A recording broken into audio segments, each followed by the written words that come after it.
Hi students, good morning. Welcome back to yet another lecture on hemoglobin series. We are taking it very slow. In the last 4 or 5 classes, we have discussed the structure of hemoglobin, alright, how the structure and function of hemoglobin influences its oxygen carrying capacity, right? We have discussed the oxygenated form, oxyhemoglobin. We have discussed the deoxyhemoglobin. We have discussed the taut form and relaxed form, how they two interchange, right? And we also discussed the basic functions of oxygen dissociation curve, right? We are all still sticking to BI competency 5.2 as per NMC, which says structure function relationship of protein in relevant areas. Example, hemoglobin and other selected hemoglobinopathies. There are other competencies regarding hemoglobin. We will get to them very soon. So, let us recap a bit, right? And then we will go to the new areas, right? So, there will be an overlap. You might think, well, this has been taught in previous lectures, but a few days have passed and I am seeing you after a week. So, let's see. So, today we will start with factors affecting ODC. ODC means oxygen dissociation curve. Now, if you have studied your physiology textbooks pretty well, you should be able to, you already know this, right? So, the characteristic of normal oxygen dissociation curve depends on generally two factors. Number one, the structure of hemoglobin, naturally, whether it is in taut form or relaxed form, oxygenated or deoxygenated, the structure varies, right?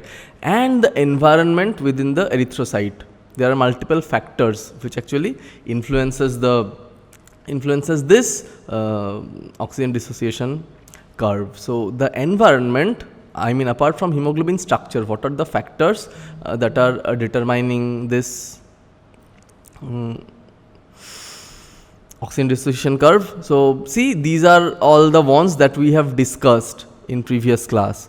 PO2, that is the partial pressure of oxygen, partial pressure of carbon dioxide, the hydrogen ion concentration or proton concentration, that is pH, role of 2,3-bisphosphoglycerate.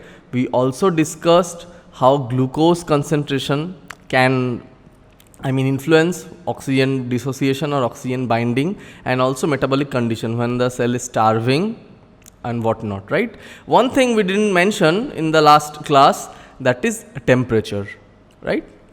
So, we will see how temperature affects. So, just note this, increased of these, that is hydrogen ion, right, PCO2, increased 2,3-BPG and increased temperature, okay, these lead to unloading of oxygen from hemoglobin, means they are inversely proportional to the affinity of oxygen, okay. So, they are also known as negative allosteric effectors of oxygen dissociation curve. Very important, just note these: H plus, PCO2, 2,3-BPG and temperature. Mind it, if it is given as pH, then the equation will be just reverse compared to H plus, because more H plus means pH will go down. So, these are an MCQ. Naturally, you might be given some other factors that might be increasing the affinity, so you have to mark them. Suppose the question comes, all of them decreases affinity of oxygen towards hemoglobin except. So, any other option other than these, for example, high pH, definitely high pH will be the odd one out, because we are considering low pH that causes unloading, fine. So, just be very careful about the options, right? You should understand the concept. So, I will show you multiple figures from multiple diagram, multiple diagram figures from multiple textbooks, okay. Basically everything is the same. So, you can jolly well stick to the diagram or figure that is given in your textbook, right?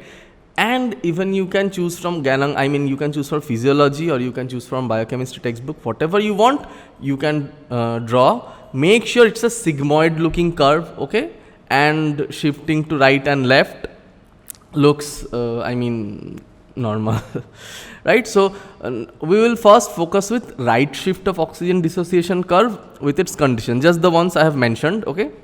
So, let us again, let us know, right? Forget everything, forget loading, unloading.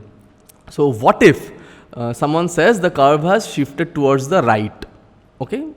Right, I know, you already know this, but still, let us recap once again.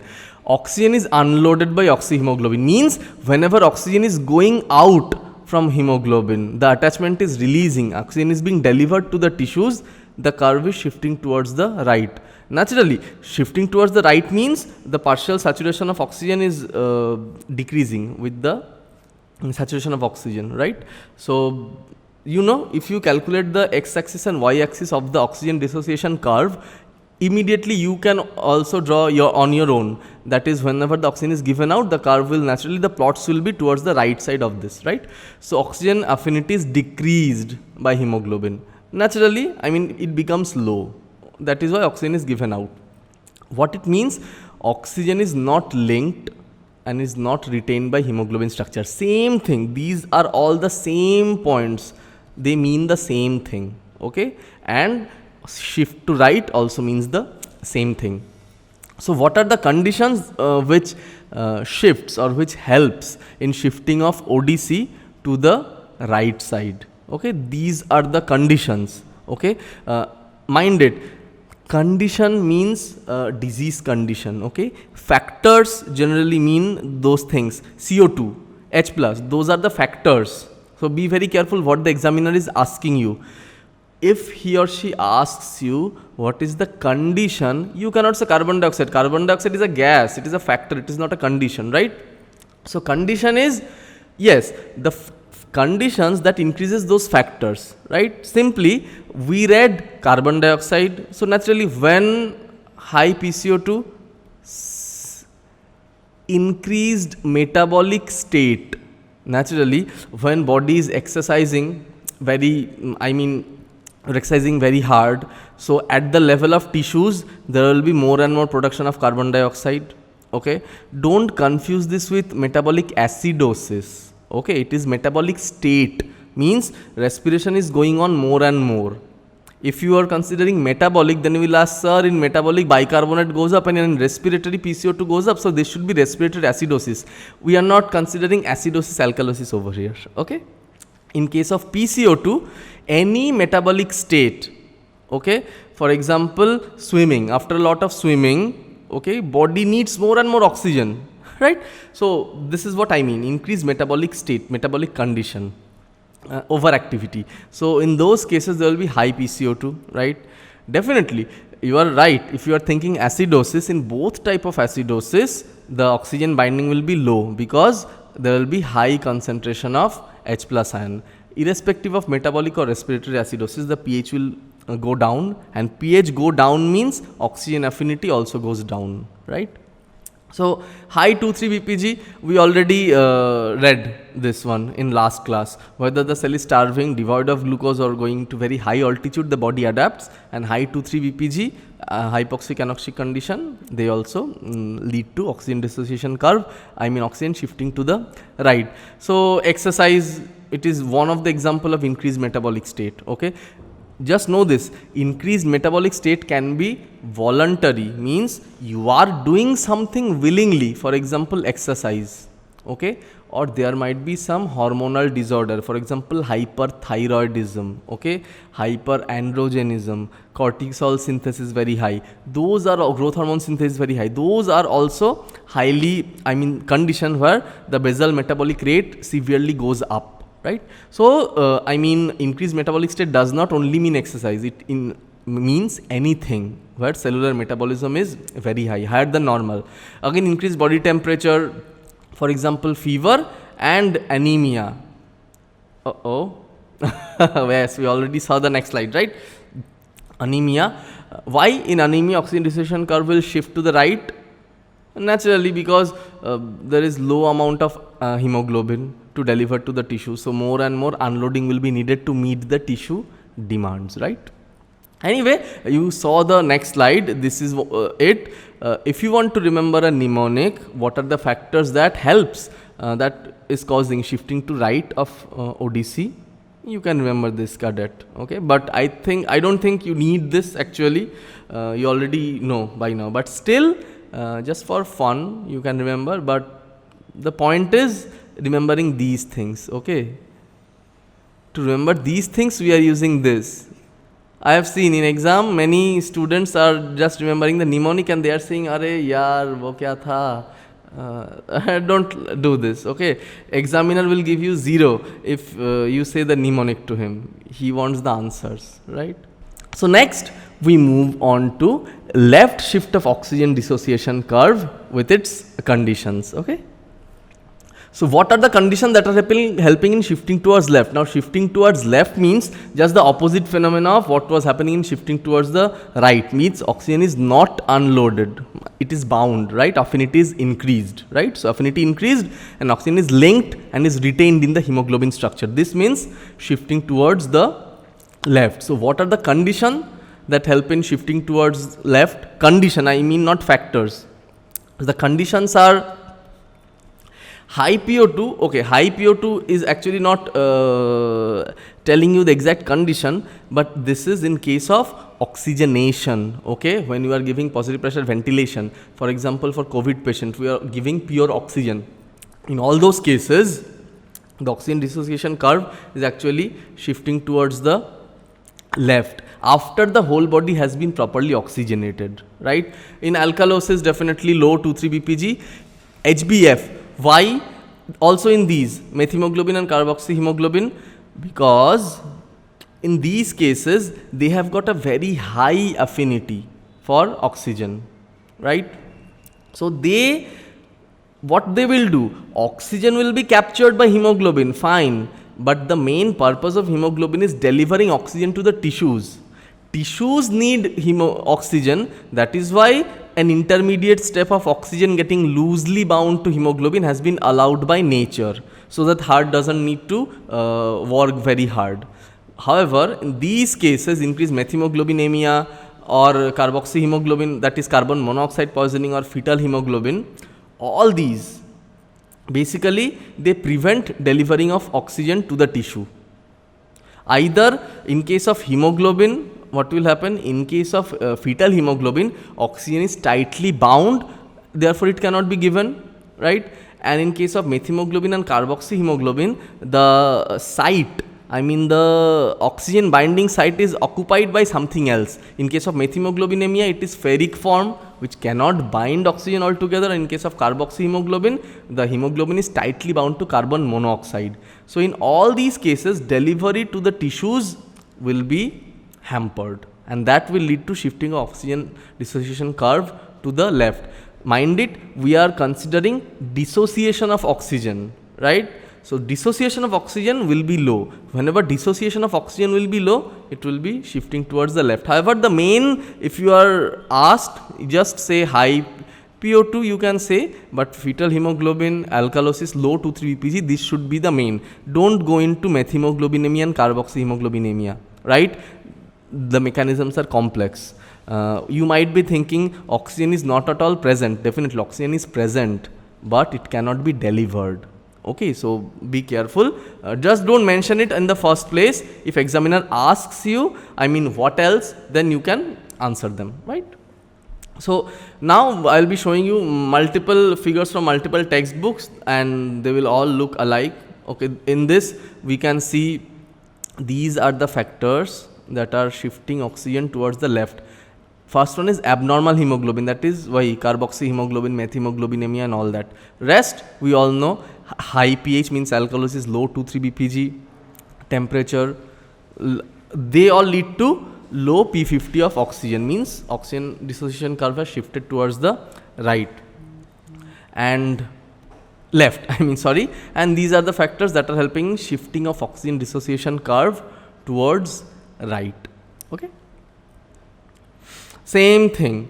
Now if you are asked these factors, see over here everything has been shown together, but if something, any one of these comes as a short note, for example, or explain why type of question, so role of 2,3 BPG in oxygen carrying or in oxygen dissociation curve, or simply 2,3 BPG if it comes as a short note, or an explain why type of question, increased 2,3 BPG help in oxygen delivery to the tissues. This statement you need to justify. All right. Basically, you will write about the structure, taut form, relaxed form, how 2,3-BPG goes into it, and how 2,3-BPG helps in unloading of oxygen, right? And then you will also say 2,3-BPG helps in shifting of oxygen dissociation curve to the right, and then you should draw this figure. Basically, this figure is nothing, same thing, one sigmoid type of curve and another curve that has shifted towards left and another curve that has shifted towards the right. The one which has shifted towards the left, it means low 2,3-BPG, and the one which has shifted towards the right, it means high 2,3-BPG. Over here you can see a normal blood 2,3-BPG is 5 millimole per liter. You absolutely don't need to write that. Simply write normal level, right? And you over here where it is shifted towards the right, you can write. Over here where it is shifted towards the right, you can write. लिख सकते हो high 2,3-BPG. Okay, so basically each and every factor के लिए एक एक curve बन सकता है. I am not going to all these details. देखो ये पीएच का कर्व है, right? So for example 7.4 is our standard pH. So green one is the normal oxygen dissociation curve. So whenever pH is going down, that is in case of acidosis, oxygen dissociation will be more. So curve will shift towards right. So it has pH curves have been shown, and in case of alkalosis, whenever pH is 7.6, the curve has shifted towards the left. इसके साथ over here another curve is also given, that is the curve of myoglobin, which is simple rectangular hyperbola. Okay, it means myoglobin gets rapidly saturated with oxygen. It has got much more oxygen binding capacity. Even if oxygen partial pressure is near just above 0, it has majorly caught all the oxygen, right? And then it very soon reaches almost 100, much earlier than hemoglobin, right? So in grabbing oxygen, myoglobin is very efficient. However, it is not about myoglobin or hemoglobin grabbing the oxygen. I always told you the main concern of the body is the tissues should be able to get the oxygen. So myoglobin is a poor delivery agent. It is a very good collecting agent. Collection तो कर लिया पैसा, लेकिन ultimately office में जाके जमा नहीं किया. This is an analogy, right? However, yes, when there is a very crisis, shortage of money, then people know, fine, myoglobin is there. Unless the oxygen drops to almost 0, it is fully anoxic, myoglobin won't deliver its oxygen. So that is a contingency plan or an emergency fund or emergency oxygen backup for muscles to work, right? Therefore, in case of anoxic condition or hypoxic condition, muscles still continue to thrive or continue to live, but brain cannot, because there is no cerebroglobin. I am just making this term up, okay? Had it been there, our brain would also have survived. But you know, in any case of low oxygen saturation, we go into coma because brain depends only on not myoglobin for oxygen delivery, right? Yes, the logic is there is no hemoglobin in CSF either, right? It depends on a dissolved oxygen. But ultimately, till the blood-brain barrier, it is the blood that delivers all the oxygen that can diffuse into the blood-brain barrier, into the CSF, right? So there is no myoglobin involved. So you understand my point. So these are the ones, again, effect of temperature, effect of pH, added 2,3-BPG, fetal blood, myoglobin, etc., etc. So we move on, right? Exercise. What happens in exercise? I already told you, curve shifts to the right. More and more exercise, the body will need more oxygen. So it has been seen that with increased exercise, the curve oxygen delivery to the tissues increases, unloading increases. Naturally, why? If you want to know the biochemical explanation, exercise produces a lot of anaerobic glycolysis, lactic acidosis. Acidosis means low pH, and that will lead to shifting of oxygen dissociation curve to the right. Moreover, there is high PO2 also, right, in case of exercise. Sorry. So that was all about oxygen. Okay, we will okay, it's halfway around the class. So oxygen is done. Shifting of oxygen, there is something left, that is Haldane effect. I will surely explain you at the end of the chapter. There are multiple chota things that I need to explain you if you don't know it by now. Anyway, so now we move on to transport of carbon dioxide and protons. Okay. So how does it happen? So oxygen is done, now we are focusing to carbon dioxide. So 75 to 80% of carbon dioxide, okay, is processed and transported in the form of bicarbonate. Means majority is not dependent on hemoglobin to be transported. You know the drill, what happens? Carbon dioxide forms bicarbonate, you know, carbonic anhydrase, H2CO3 dissociates into H plus and HCO3 minus, and that is the major mode of transport of carbon dioxide. Then again at the lungs, it unites to form H2 and CO2, and then it goes out.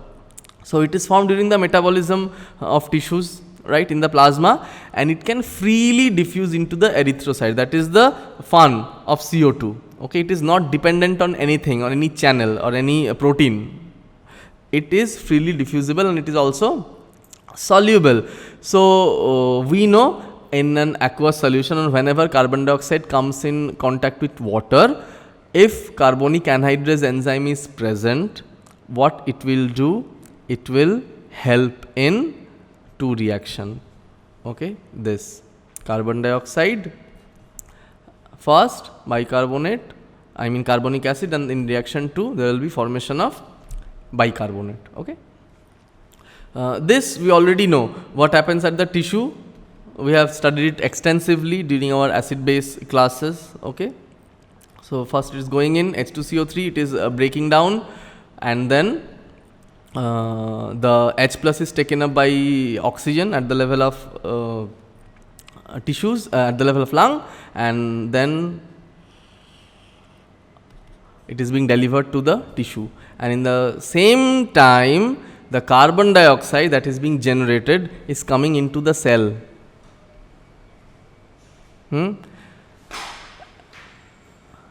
You understand my point? What is happening over here? See, this is an erythrocyte.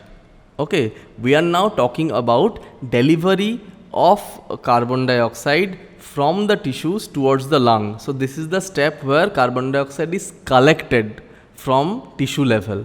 What is delivered at the tissue level? Oxygen. Okay, we have already discussed about chloride shift. I am not going into that detail right now. Okay, but you know what happens. An anion is exchanged for another anion to maintain the negative charge. Okay, so where presence of carbonic anhydrase enzyme facilitates reaction 1. Definitely I just showed you, this is the one, this is the reaction which is facilitated by presence of carbonic anhydrase enzyme. Now there is one fun fact over here. Whenever we go to trek, okay, there is a medicine that is known as Diamox. This is the brand. Okay, Diamox is a carbonic anhydrase inhibitor. So what does it do? When you go to the top, both oxygen and carbon dioxide are low. Okay, mind it, carbon dioxide or PCO2 is one very important respiratory drive. Means increased concentration of PCO2 will lead to more oxygen dissociation. Okay, so what actually happens? Don't focus on this mechanism. This is telling you how carbon dioxide is collected and delivered to the lungs. Okay, we are looking at a generalized perspective.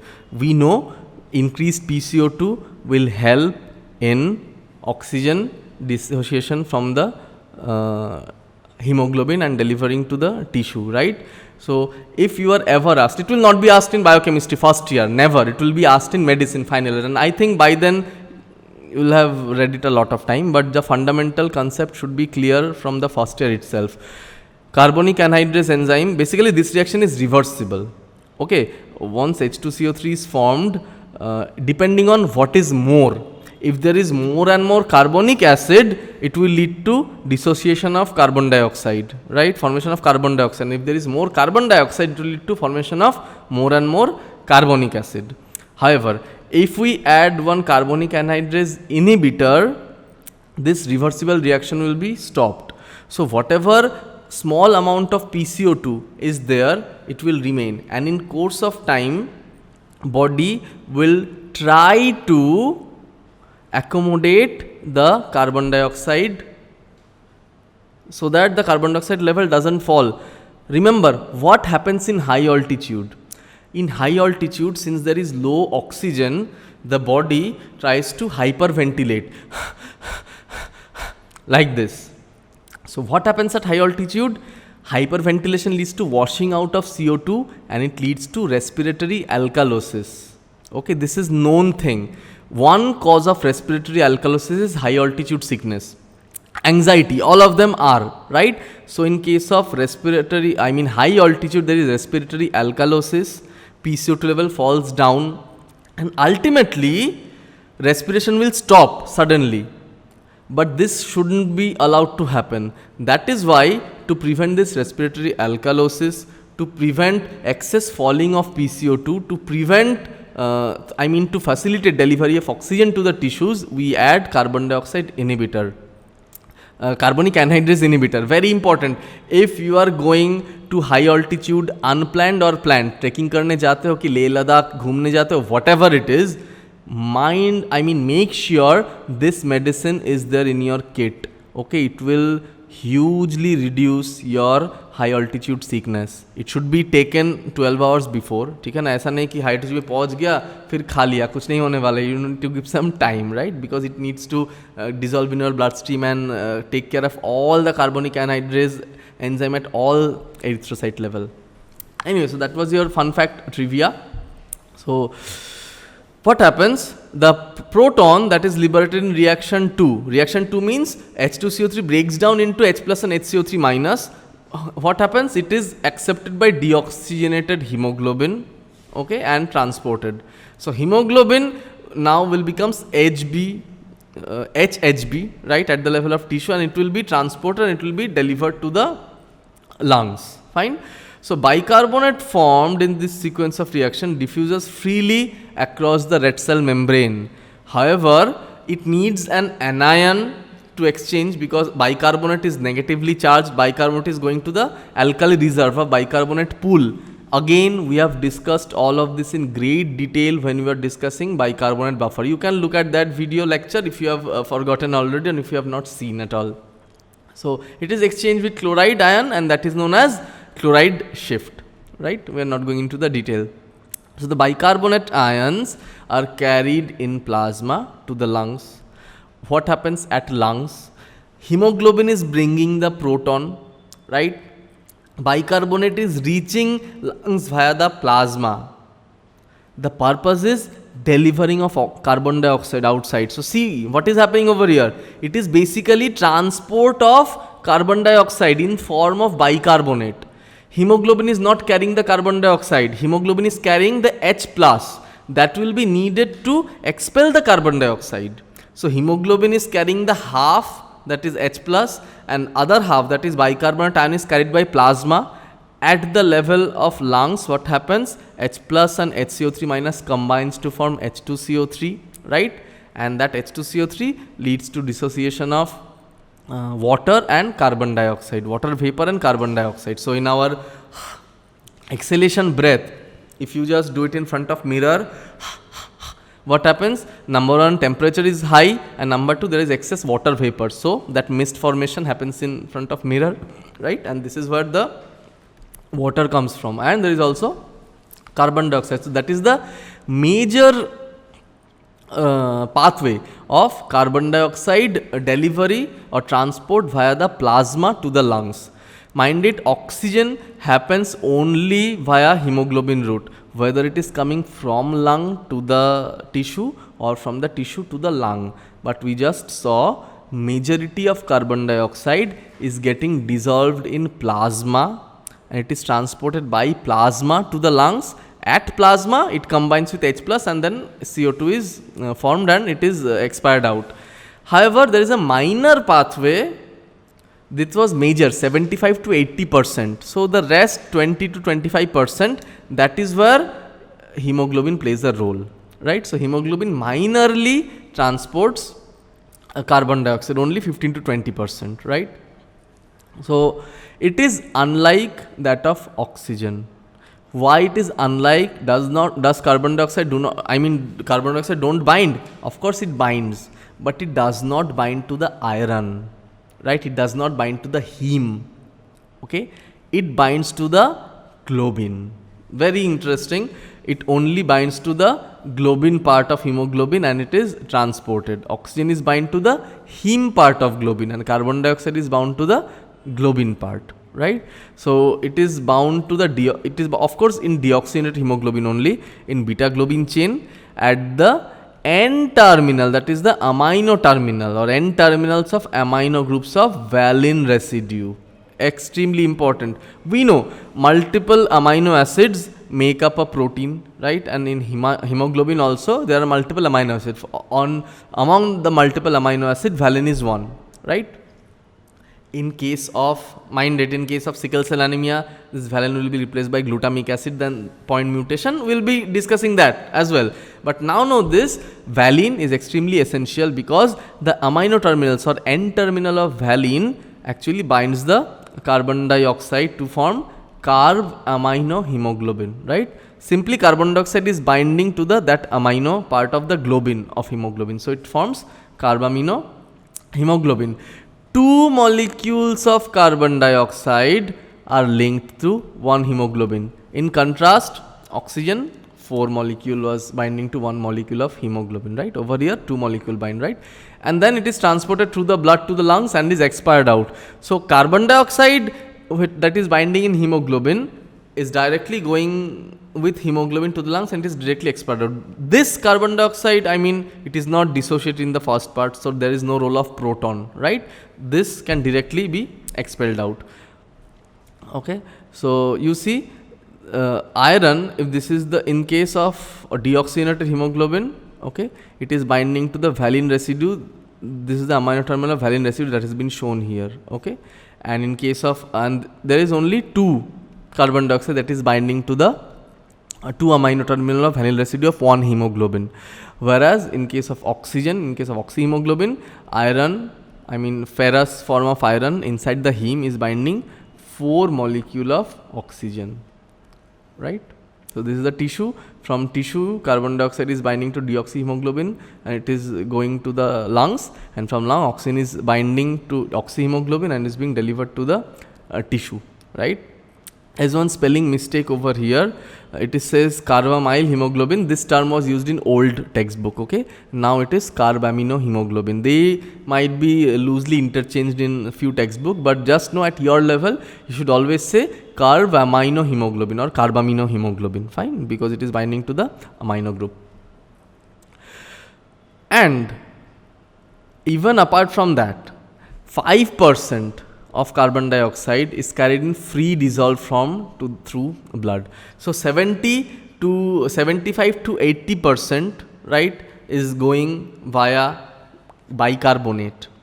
15 to 20% is going via carbamine hemoglobin, right? And if you do the math, depending on, see, these are all approximate percentages. For example, in my case, 1% of dissolved carbon dioxide is in blood or 6% is in blood. Okay, these are all approximate values, right? But just know this, majority bicarbonate, very small portion carbamino, and very single digit percentage, up to 5% goes in free dissolved form, because carbon dioxide is much more soluble in water compared to oxygen, right? And mind it, this is in free dissolved form. Normally when you dissolve carbon dioxide in water, it forms carbonic acid. This is not happening.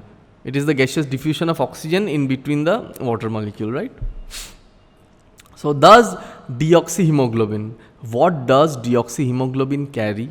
Okay, deoxyhemoglobin carries carbon dioxide by attaching to the globins, right? And it also carries protons from tissues to lungs. What are the roles of these protons? These protons ultimately plays a role of removing of carbon dioxide. How? Bicarbonate is coming via plasma, and these two will combine to form H2CO3, and then CO2 will be expelled and water will be, well, it will also be expelled, and it hydrates the local alveolar environment, right, water vapor. So deoxyhemoglobin transports carbon dioxide and proton from tissues to the lungs, and at lungs what happen? At lungs oxygen gets bound to deoxyhemoglobin. The bonds that were carried by the deoxyhemoglobin, that is carbon dioxide and proton, they are now detached from oxyhemoglobin and are expired out of lungs, right? Proton is directly not coming out. Acid, we are not breathing acid, right? It combines with bicarbonate to form more carbon dioxide, right? So this is at a glance, okay, you can see. Just take a screenshot of this slide. Okay, there may not be everything over here, but most of this that we need to conceptually understand at lungs and at the tissue level are here. Okay, so let's break it down slowly. In lungs, okay, the respired air has high oxygen concentration, okay, from 90 to high partial pressure from 90 to 100 mm, right? And at tissue level it is very low because all the oxygen has been utilized by the tissue, 40 mm. PCO2 is high, okay, because PCO2 is high, pH is also low, and 2,3 BPG is very high. All these factors, what they will do, they will help in the next thing, that is dissociation of oxygen from oxyhemoglobin. That is, oxyhemoglobin is deoxygenated, oxygen is unloaded, right? And we know the factors that help in shifting of oxygen dissociation curve to the left, that is high, excuse me, high PO2, okay, they help in binding of oxygen or conversion of deoxyhemoglobin to oxyhemoglobin form, right? When we are considering structure of hemoglobin, what happens? We know oxygenated form is the, or oxyhemoglobin is the relaxed form. So over here at lungs, that this I think you have understood, you had understood quite well in the last class, because the post class assignment of almost everybody who answered was correct, right? So T form changes to R form in at lungs, and R form is changed to T form at tissues. Naturally, T for tissue, right? What happens at lungs? Oxygen binds to the iron of heme in non-enzymatic, loose and reversible fashion. Okay, it is binding, and at the level of tissues, oxygen is released. Okay, because tissues need oxygen. What they will do with oxygen? Definitely they will undergo cellular respiration, that is biological oxidation, electron transport chain. Very important for ATP production. That is the main thing. End organ, tissues are end organs and they need energy.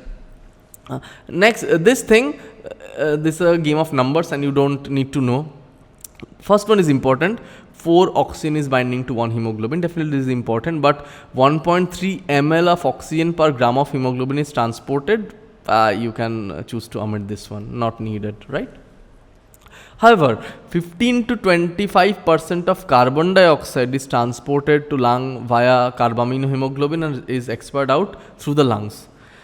What are the other methods? 75 to 80 or 70 to 80% is transferred by bicarbonate method, right? And 5% in free dissolved form. Very important. Over here, oxygen is directly linked to the heme iron, right? And the distal histidine of amino acid of, okay, and is related to distal histidine. Definitely. At one side, iron, and at another end of oxygen, distal histidine is getting attached. Okay, we have detailed, discussed in detail. And in case of carbon dioxide, it is never linked to the iron. Okay, it is linked to the amino groups of valine residue of globin subunits, right? So we will end our discussion today, right? Yes, it's early, but I think we should end over here. So the entire structure of hemoglobin, normal hemoglobin, right? Entire structure of normal hemoglobin, its interaction with oxygen, binding of oxygen, oxygen dissociation curve, what are the allosteric factors that help in oxygen dissociation and oxygen binding have been discussed, right? From the next class, we will slowly move into hemoglobinopathies. That is, first we will read about normal hemoglobin variants, what are the normal hemoglobin that is present, and then slowly we will be discussing the abnormal hemoglobins, and we will be covering thalassemia, etc., those abnormal hemoglobinopathies, sickle cell anemia. And then our ultimately whole competence will be completed. So I think you have understood it quite well. Again, it's a request, if you have not followed or if you don't recall the previous lectures, it is very important that you make your own notes by viewing the previous lectures, so that once you sit in the exam to read, okay, you don't have to watch videos for hours, right? That is not the productive way. The point is, watch the video once, okay, tally it with your books, whatever extra I am saying, make it in your notes. And now it's an online class, definitely you need to do this. If some part you think, okay, this part in the video appears to be hard, you just write the timing in your notebook or whatever, so that whenever revising you go to, okay, आज ये video में sir ये बोले थे इस time पे, so write 3:15 or 3:16 Austin, whatever, so write 3:16 for example 3 minutes 16 seconds, you go over there and then you watch the 2 minute or 3 minutes. So for that, basically what examiner wants is proper correct answer from you, right? That is why I am trying to explain it over and over again. There is another thing, right? I think, okay, anyway, so feel free to get back to me in the comment section, okay? What I was telling you is, I am saying it in pure English, right? I mean, English only, not pure English, okay? My English has many flaws. But if you think that it's difficult for you to understand and मुझे कुछ हिंदी में explain करना चाहिए, okay, then you please let me know. You can write in the video comment or you can write in the WhatsApp group, ठीक है? Then it will be much more easier for me to understand how I should teach you. But know this, in order to know proper medical science, in order to know the proper terminology, you should always have a good grasp in English. You may not understand Bengali, but you must understand English. However, it's important whenever you go at the field level, wherever you practice, that local language definitely you must know, because outdoor में जब बाद में बैठोगे ना, वहाँ पे nobody is gonna tell you their history in English. वहाँ पे हिंदी में, भोजपुरी में, depending Marathi or South Indian, Malayalam, wherever you are going, you first need to be acquainted with the local language in order to get the history from people, right? Anyway, so I'll end my lecture over here and I'll see you in the next class. Till then, bye and take care.